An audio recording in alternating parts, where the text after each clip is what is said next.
Friends చూడండి, పచ్చిమిర్చి కూడా వేసేసుకున్నాం. తిరువాత గింజలతో పాటు శనగలు కొన్ని వేస్తాను. జీడిపప్పు కొన్ని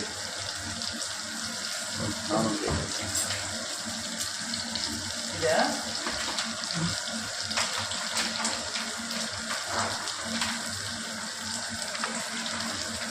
ఇట్లా పెట్టి జీడిపప్పు కూడా వేసేసుకున్నాం.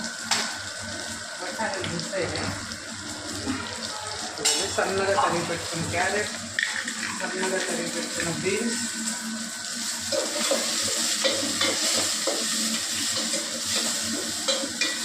దీంతో పాటుగా టమాటో.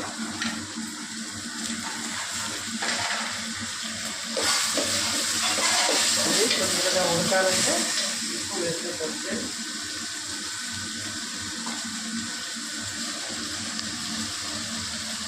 ఈ మాత్రం ఉప్పు పడుతుంది.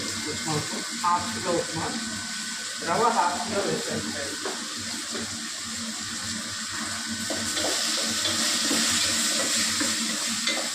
హాఫ్ కిలోకి ఉప్మాకు చూడండి. ముక్కలన్నీ బాగా బీన్స్ అవైలబుల్గా లేవు ఫ్రెండ్స్. చిన్న బీన్స్ కూడా వేస్తాను. బీన్స్ కాదు, బఠానీలు వేస్తాను కానీ అవైలబుల్గా లేవు.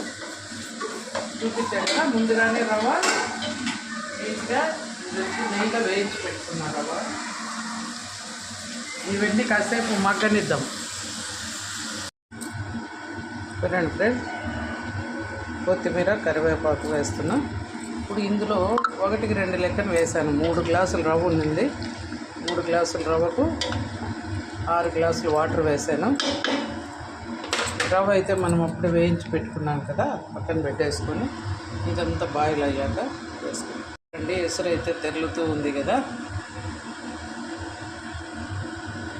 బఠానీలు లేవు కదా, కొన్ని శనగలు అయితే వేసా. బాగుంటాయి ఫ్రెండ్స్ శనగలు కూడా ఉప్మాలో. లేదా ఆల్రెడీ ఉడకబెట్టినవే, మళ్ళీ ఏం ఉడకాల్సిన అవసరం లేదు. ఇప్పుడు ఇంకా రవ్వ వేసేస్తాం.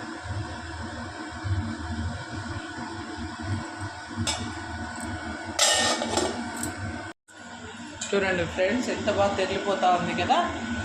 ఇప్పుడు మనం నెయ్యిలో వేయించుకున్న రవ్వ వేసేసుకున్నాం. స్మూత్గా బాగుంటుంది ఫ్రెండ్స్ మనం నెయ్యి వేసి వేయించడం వల్ల. తరువాత ఆయిల్ వేద్దాం.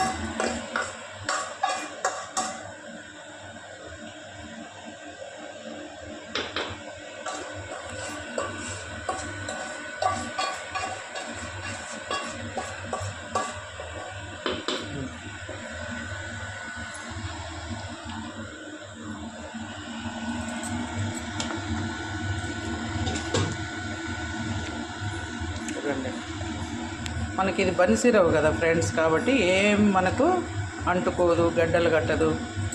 అదే బొంబాయి రవ్వ అనుకోండి, జాగ్రత్తగా సన్నగా ధారలాగా పోసుకుంటూ కలపాలి. లేదనుకోండి ఉండలు కట్టేస్తుంది.